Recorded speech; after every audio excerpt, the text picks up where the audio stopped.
Hello friends, good morning to all of you. मैं अमित कुमार एक बार फिर आपके साथ एक नए वीडियो को लेकर, जिसमें आज हम शुरुआत कर रहे हैं क्लास 12th क्लास का फिजिक्स, जिसका हम लोग स्टार्ट करेंगे यूनिट फर्स्ट, जो कि 2 चैप्टर में बटा हुआ है। और एनसीईआरटी कॉन्सेप्ट पढ़ेंगे हम लोग, प्योर एनसीईआरटी, जो आपके एग्जाम के लिए बहुत ही इंपॉर्टेंट है। ठीक है बच्चों, फिजिक्स पढ़ने से पहले ये आपको जानकारी होना चाहिए, फिजिक्स में बच्चे डरते हैं न्यूमेरिकल्स को लेकर, और न्यूमेरिकल्स उनसे सॉल्व नहीं होता है। और एक बात मैं आपको बता दूं कि फिजिक्स में न्यूमेरिकल आप चुटकी में तब बना पाओगे जब आपका फिजिक्स का कॉन्सेप्ट सारा क्लियर रहेगा। ठीक है, तो आज हम उसी कॉन्सेप्ट के ऊपर बात करेंगे, जो कि बच्चे उस कॉन्सेप्ट को नहीं याद रखते हैं और एकदम इजी वे में समझेंगे। और वैसा ही नहीं, आज मैं आप लोगों को वैसा बताऊंगा, ऐसा बताऊंगा कि आप लोग किसी को पढ़ा भी सकते हैं, आप लोग किसी को पढ़ा भी सकते हैं। ठीक है, तो कभी भी अपने आप को समझना है और किसी भी चीज को पढ़ना है इस पॉइंट ऑफ व्यू से कि हम भी किसी को पढ़ा सकें, जिससे आपकी जानकारी और डेवलप हो सकती है। ठीक है, चलिए पहले हम समझते हैं, इसका इंट्रोडक्शन लेते हैं। और हम लोग जो पढ़ेंगे वो दोनों मीडियम में पढ़ेंगे, हिंदी और इंग्लिश साथ में पढ़ेंगे। जो इंग्लिश मीडियम के बच्चे होंगे वो अपना इंग्लिश में पढ़ेंगे, और जो हिंदी के बच्चे होंगे वो अपना हिंदी में पढ़ेंगे। और जो दोनों पढ़ना चाहते हैं तो दोनों पढ़ सकते हैं, आई हैव नो प्रॉब्लम। ठीक है, ओके, चलिए स्टार्ट करते हैं। पहले ध्यान दीजिए, physics class 12 Hindi plus English medium का है। ठीक है, जो एनसीईआरटी पैटर्न से है, और इसका यूनिट फर्स्ट हम लोग स्टार्ट कर रहे हैं आज से, जिसका सीरीज चलेगा। इसमें आपका सीरीज लगातार बढ़ता जाएगा। याद कीजिएगा दोस्तों, मेरे चैनल के ऊपर आपका कुछ होमवर्क दिया हुआ है फिजिक्स में। कुछ बच्चे का व्हाट्सएप पे मेरा कमेंट आया कि सर कुछ थ्योरी इसके बारे में पता नहीं है, हम नहीं लिख पा रहे हैं, इसलिए हम सोचे उस क्वेश्चन को तब कराएंगे जब वहां तक का मैं थ्योरी कंप्लीट कर दूं, आप लोगों को सारा कॉन्सेप्ट बता दूं, और फिर मैं उस क्वेश्चन को सॉल्यूशन आप लोगों को कराऊंगा, आप लोग खुद से करोगे। ठीक है, चलिए आते हैं यूनिट फर्स्ट में, जिसका नाम है इलेक्ट्रोस्टैटिक्स। ये जो यूनिट फर्स्ट आपका इलेक्ट्रोस्टैटिक है, ये 2 चैप्टर में बटा हुआ है, जिसका फर्स्ट चैप्टर का नाम है इलेक्ट्रिक चार्ज एंड फील्ड, विद्युत आवेश एवं क्षेत्र, और दूसरा चैप्टर का नाम है इलेक्ट्रोस्टैटिक पोटेंशियल एंड कैपेसिटेंस, स्थिर विद्युत विभव एवं संधारित्र। ये आपका चैप्टर जो है, और इस चैप्टर यही चैप्टर में नहीं, इस चैप्टर में सबसे इंपॉर्टेंट पार्ट है आवेश। और ये आवेश जो आपका फर्स्ट बुक है फिजिक्स का एनसीईआरटी का, उसमें केवल आवेश ही पढ़ना है और कुछ पढ़ना ही नहीं है। जहां पे आप देखो वहां आवेश का ही नाम आएगा, और उसी आवेश को लेकर हम लोग आवेश बेसिक कॉन्सेप्ट ऑफ फिजिक्स में हम लोग आज 12th क्लास के फिजिक्स में आज हम लोग आवेश का बेसिक पार्ट देखेंगे कि आवेश क्या है, कैसे हुआ, क्या हुआ, सारा कहानी इसके बारे में डिस्कस हम लोग करेंगे। चलिए स्टार्ट करते हैं चैप्टर को। इस चैप्टर के नाम से आप लोग चीज ध्यान दिए होंगे कि इस चैप्टर में सबसे इंपॉर्टेंट क्या है। देखिए, इलेक्ट्रोस्टैटिक, ये क्या शो कर रहा है? इलेक्ट्रो का मतलब होता है चार्ज, क्या होता है इसका मतलब? चार्ज। और स्टैटिक का मतलब होता है एट रेस्ट, मतलब चार्ज जब रेस्ट अवस्था में हो। जब हम लोग चार्ज को रेस्ट अवस्था में पढ़ते हैं, तब उसमें क्या पढ़ते हैं हम लोग? इलेक्ट्रोस्टैटिक पढ़ते हैं। Charge at rest is called electrostatic, मतलब चार्ज जब हमारा, देखिए यहां पे हिंदी में देखिए, स्थिर आवेश, स्थिर विद्युत की मतलब, स्थिर का मतलब होता है रुका हुआ, स्थिर है, कोई वस्तु स्थिर है मतलब रुका हुआ है। ठीक है, और विद्युत के मतलब होता है आवेश, जब आवेश रुका हुआ हो हम लोग क्या पढ़ेंगे? स्थिर विद्युत की पढ़ेंगे। ये आपका चैप्टर जो यूनिट का चैप्टर है, इसका हम विश्लेषण कर दिए। अगर इसका डेफिनेशन देखें तो डेफिनेशन क्या होगा? देखिए ध्यान से, डेफिनेशन इसका क्या हो सकता है? It studies static charges, it studies static charges मतलब इसमें स्थिर आवेशों का अध्ययन किया जाता है, और जिस चीज में स्थिर आवेश का अध्ययन किया जाता है उसे हम लोग क्या बोलते हैं? इलेक्ट्रोस्टैटिक्स बोलते हैं। ठीक है, अब ध्यान दीजिए, या एक और डेफिनेशन जो फिजिक्स के लैंग्वेज में होगा कि द ब्रांच ऑफ फिजिक्स, भौतिकी विज्ञान का वह शाखा द ब्रांच ऑफ फिजिक्स, भौतिक विज्ञान की वह शाखा, under which static charges are study, जिसके अंतर्गत स्थिर आवेशों का अध्ययन किया जाता है। Under which static charges are study, मतलब कि जिसके अंतर्गत स्थिर आवेशों का किया जाता है, इज कॉल्ड इलेक्ट्रोस्टैटिक, उसे हम लोग स्थिर विद्युत्की कहते हैं। उम्मीद करते हैं आप लोग को अच्छी तरह समझ में आया होगा। अगर समझ में आ रहा है दोस्तों, वीडियोस को शेयर करें, लाइक करें, सब्सक्राइब करें और हमारे चैनल के साथ जुड़े रहें। आपको 2020 और 2021 सेशन के लिए आप लोगों को मैं इस तरह से रेडी करूंगा कि आप लोग 2021 का जो एग्जाम देंगे एकदम कूल माइंडेड देंगे। कोरोना वायरस से डरना नहीं है, उसके साथ डर का मुकाबला करना है, घर पे रहकर पढ़ना है और ध्यान से पढ़ना है। ठीक है, अगर आपको हमारे इस तरह का, अगर आपको हैंड रिटन नोट्स का आवश्यकता पड़े, अगर नोट्स की आवश्यकता हो तो हमारे इस नंबर पे आप लोग व्हाट्सएप कर सकते हैं, जिससे मैं आप लोगों को प्रोवाइड कर सकता हूं, जिसका नाम 8521047244। इस पर आपको हैंड रिटन नोट्स हमारा, उस टाइप के हुए नोट्स हमारा पीडीएफ के रूप में है, आपको मैं शेयर कर दूंगा। आराम से पढ़ सकते हैं, नहीं तो इसको आराम से वीडियोस को पॉज करके इसको लिख लीजिएगा, जो आपके नोट्स बनाने के काम आएंगे। अब दोस्तों ये तो ठीक है, स्थिर आवेश का अध्ययन करते हैं तो स्थिर विद्युत्की पढ़ते हैं, या चार्ज जब रेस्ट होता है तो उसमें हम पढ़ते हैं इलेक्ट्रोस्टैटिक। लेकिन एक चार्ज आया कहां से, ये चार्ज का नामकरण आया कहां से, इसके बारे में जानते हैं। जिसका अगला टॉपिक हम लोग का है हिस्ट्री ऑफ चार्ज, आवेश का इतिहास। इसका इतिहास कहां से आया, देखिए एक बंदा का नाम था थैलस ऑफ मिलेटस। क्या नाम था? Thales of Miletus. जो क्या था, इनको हम वैज्ञानिक नहीं कह सकते हैं, यह एक आदमी थे, नॉर्मल आदमी थे, ठीक ना।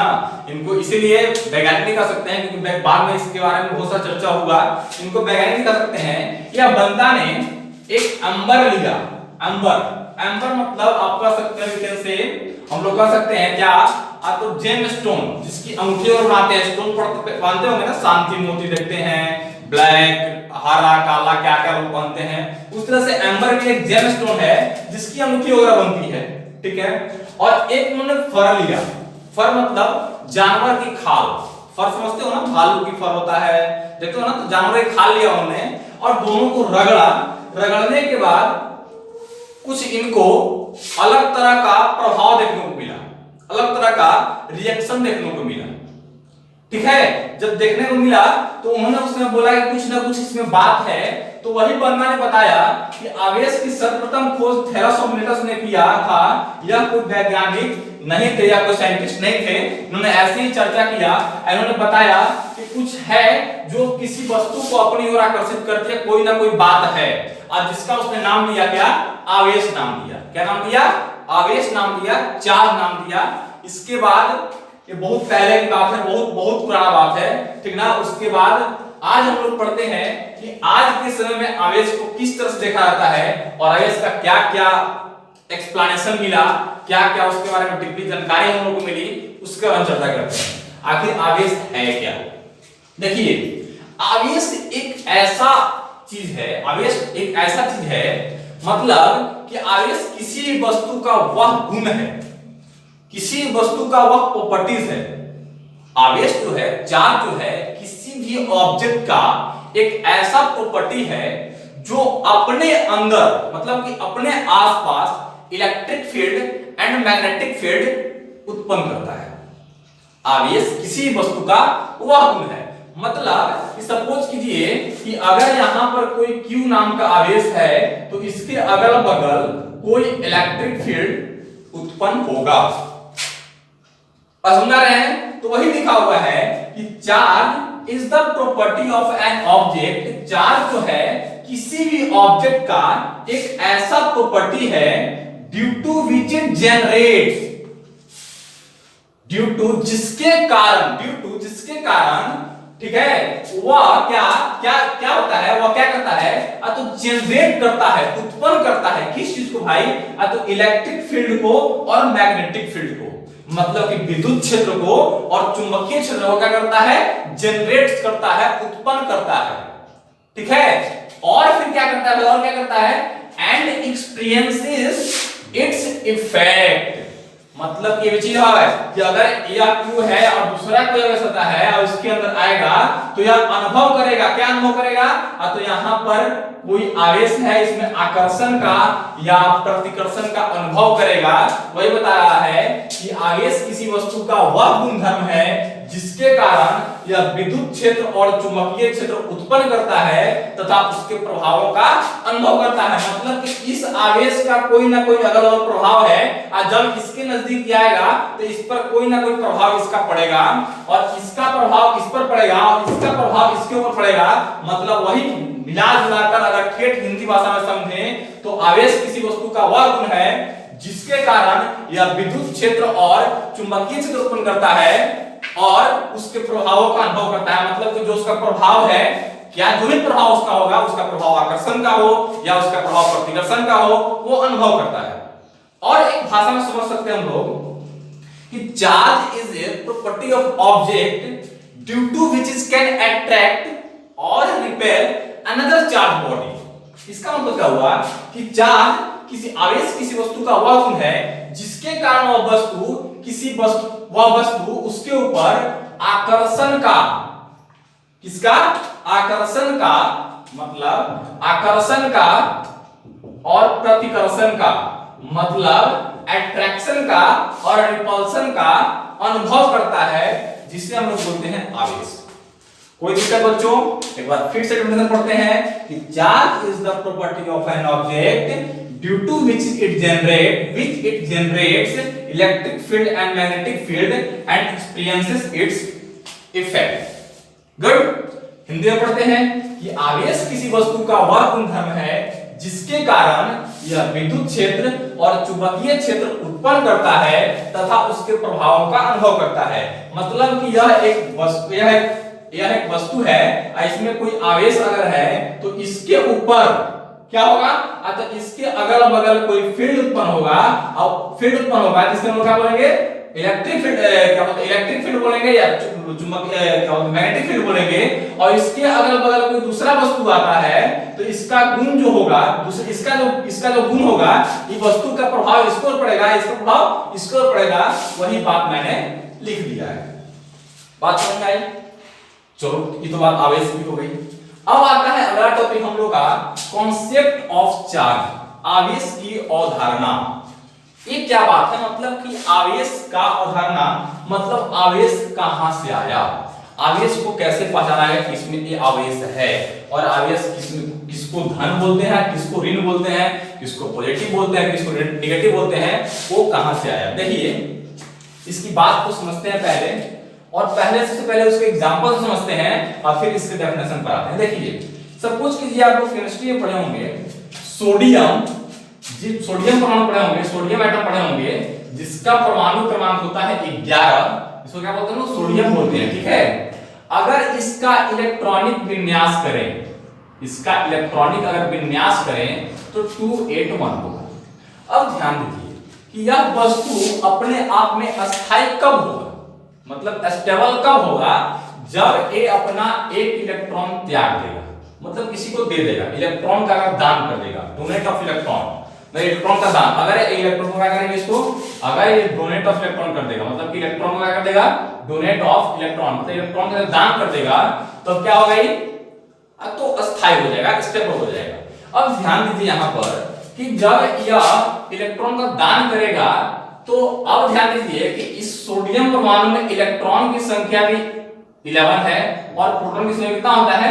11 है। मतलब कि आपको केमिस्ट्री में पढ़े होंगे, बेसिक ऑफ केमिस्ट्री में पढ़े होंगे, अगर नहीं है तो इसका लिंक मैं डाल दूंगा, बेसिक केमिस्ट्री में पढ़ लीजिएगा कि किसी भी परमाणु में जितना उसका इलेक्ट्रॉन होता है उतना ही उसका प्रोटॉन होता है, ठीक है। अब जब सपोज कीजिए कि अपना यह इलेक्ट्रॉनिक विन्यास, मतलब इलेक्ट्रॉनिक कॉन्फ़िगरेशन, जिसको बोलते हैं कॉन्फ़िगरेशन, ठीक ना, कॉन्फ़िगरेशन करने के बाद जब इलेक्ट्रॉन का दान करेगा अपने ऑर्बिट से, तो क्या होगा? तो इसमें से इलेक्ट्रॉन की संख्या हो गई 10 और प्रोटॉन की संख्या हो गई 11। इलेक्ट्रॉन की संख्या हो गई 10 और प्रोटॉन की संख्या कितना हो गई? 11। अब देखिए, इसमें कौन कम हुआ और कौन अधिक हुआ? तो प्रोटॉन अधिक हुआ, मतलब कि इलेक्ट्रॉन बेसी है कि प्रोटॉन बेसी है? अधिक कौन है? तो प्रोटॉन है, इसलिए प्रोटॉन प्लस इस पे आवेश हो गया। ठीक है, कितना से अधिक है? तो 1 से अधिक है। मतलब कि सोडियम पर प्लस कब हुआ? जब उसमें इलेक्ट्रॉन की कमी हुई। सोडियम पर प्लस कब हुआ? जब उसमें इलेक्ट्रॉन की हम कमी कर दिए तो उसमें क्या हुआ? तो प्लस आवेश आ गया। मतलब क्या? If an object has loss of electron, मतलब इलेक्ट्रॉन की क्या हो गई? कमी हो गई, it is said to be positive. तो इसे क्या कहा जाता है? तो धनावेशित कहा जाता है। मतलब कि यदि किसी वस्तु में इलेक्ट्रॉन की हानि होती है तो उसे क्या कहते हैं हम लोग? धनावेशित कहते हैं। बात समझ में आई? इस पे आते हैं। उसी तरह क्लोरीन देखिए, क्लोरीन क्या हुआ? तो क्लोरीन का परमाणु क्रमांक कितना होता है? 17 होता है। ठीक है, क्या होता है? 17 होता है। अब अगर इसका इलेक्ट्रॉनिक विन्यास करें, अगर हम इसका, तो क्या होगा? अब देखिए 2 8 7, फर्स्ट में 2, सेकंड में 8, 7 में, थर्ड में 7। ठीक है, इसका मैं वीडियो एक बनाऊंगा आपके इलेक्ट्रॉनिक कंपोनेंट का, आप केमिस्ट्री में पढ़ लीजिएगा। ठीक है, अब ध्यान दीजिए कि अगर इसको अपना अष्टक पूरा करना होगा तो कहीं ना कहीं से इसको इलेक्ट्रॉन चाहिए। इलेक्ट्रॉन दे नहीं सकता है, क्योंकि देना पड़ेगा इसको 7, और अगर एक इसको मिल जाती है अपना अष्टक पूरा करेगा, ऑक्टेट रूल को पूरा कर देगा ये। ठीक है, तभी इसमें इलेक्ट्रॉन कितना है देने से पहले? तो इलेक्ट्रॉन की संख्या 17, प्रोटॉन की संख्या कितना इसकी है? 17 है। ठीक है, अब देखिए कि अगर यह इलेक्ट्रॉन लेता है तो अब ध्यान दीजिए यहां पर कि इसके पास इलेक्ट्रॉन कितना होगा? इलेक्ट्रॉन अगर ये लेगा तब 17 प्लस 1 लेगा तो कितना होगा? 18। अब प्रोटॉन कितना हो जाएगा? तो 17। अब बताइए यह दोनों में अधिक कौन हुआ? अब अधिक कौन हुआ? तो अब अधिक यहां पर हुआ कौन? तो यहां पर क्लोरीन है। अब अधिक कौन है? नेगेटिव की पॉजिटिव। प्रोटॉन पॉजिटिव होता है, इलेक्ट्रॉन नेगेटिव होता है, तो इलेक्ट्रॉन मतलब नेगेटिव अधिक हुआ। कितना से अधिक हुआ? तो 1 से अधिक हुआ। मतलब ध्यान दीजिए कि अगर किसी वस्तु में इलेक्ट्रॉन का बढ़ोतरी होती है, मतलब इंक्रीजिंग होता है, अगर वो बढ़ जाता है तो उस पर क्या आता है? तो नेगेटिव चार्ज। इलेक्ट्रॉन जब बढ़ा तो नेगेटिव चार्ज, इलेक्ट्रॉन जब क्या हुआ? घटा, मतलब इलेक्ट्रॉन का जब दान किए, डोनेट किए, उस पे क्या हुआ? Positive charge. तो देखिए क्या लिखा हुआ है? If an object has an increase of electron, मतलब किसी वस्तु में अगर इलेक्ट्रॉन की बढ़ोतरी होती है तो it is said to be negative. मतलब लिख सकते हैं हिंदी में कि यदि किसी वस्तु में इलेक्ट्रॉन की बढ़ोतरी होती है, बढ़ोतरी हो तो उसे धनावेशित कहते हैं। मतलब कि अब ध्यान दीजिए कि इस दोनों कॉन्सेप्ट में क्या पढ़े हम लोग? इसमें इलेक्ट्रॉन घटा और इसमें इलेक्ट्रॉन बढ़ा। मतलब कि दोनों कंडीशन में जो पॉजिटिव आवेश निकाले या नेगेटिव आवेश निकाले, दोनों कंडीशन में कौन इसमें भागीदारी लिया है? तो इलेक्ट्रॉन। इसलिए कोई पूछेगा कि आवेश की अवधारणा क्या है, कॉन्सेप्ट ऑफ चार्ज क्या है, तो बोलना है कि the concept of charge is given on basis of electron. मतलब कि आवेश की अवधारणा इलेक्ट्रॉन की आधार पर जाती है। मतलब कि इलेक्ट्रॉन के आधार पर आवेश पॉजिटिव होता है और इलेक्ट्रॉन के ही आधार पर आवेश नेगेटिव होता है। उम्मीद करते हैं कि आप लोगों को शुरू से लेकर अभी तक का जो भी मैं बताया आप लोगों को समझ में आया होगा। अगर कुछ नहीं समझ में आया होगा या कुछ दिक्कत आपको लगा होगा तो कमेंट बॉक्स में जरूर से जरूर बताएं, क्योंकि आप लोग जब नहीं बताएंगे तो हम आप लोग को नहीं बता पाएंगे, और अगर आप लोग बता देते हैं तो मैं अगले वीडियो में उस बात को अच्छी तरह से क्लियर कर दूंगा और फिर आगे बढ़ूंगा। ठीक है, और आप लोगों को इस चीज का जो लिखा हुआ है इसका hand retain and type notes अगर चाहिए आपको तो आप मेरे व्हाट्सएप नंबर 8521047244 पे क्लिक कर सकते हैं। ऐसे में लिंक में अपना व्हाट्सएप नंबर डाल दूंगा, आप लोग वहां से उस नंबर को ले सकते हैं। आज के लिए बच्चों धन्यवाद। अगले क्लास में हम लोग पढ़ेंगे टाइप ऑफ चार्ज के बारे में, टाइप ऑफ चार्ज पढ़ेंगे और बहुत सारा चीज और हम लोग को आगे बढ़ते जाएंगे इसमें। धन्यवाद। वीडियो को लाइक, सब्सक्राइब एवं शेयर जरूर करें।